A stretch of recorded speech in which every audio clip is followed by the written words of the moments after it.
How to delete all apps on iPhone.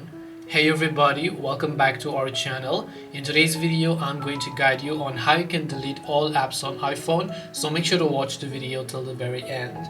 Now, if you would like to delete all of the applications that are currently on your iPhone, as you can see over here, let's say you'd like to delete either of these, it's actually quite simple.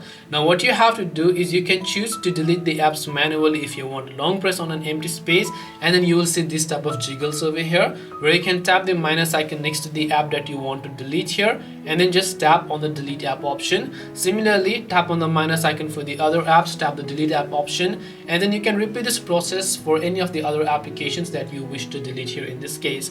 Now let's say you would like to delete everything, every application. The way you can do that also is by simply resetting your iPhone. So you can open up settings here, and once you open up settings, you can simply go to this general option, and once you go to the general option, simply scroll down here, you'll find transfer or reset iPhone. Tap on the transfer or reset iPhone button, and as you've done that, you can tap on erase all content and settings and make sure to reset everything on your iPhone. This way you should be able to delete all apps on iPhone. Hope this video was very helpful. If you have got any more questions, feel free to also leave them down below. Thank you for watching and see you soon in the next video.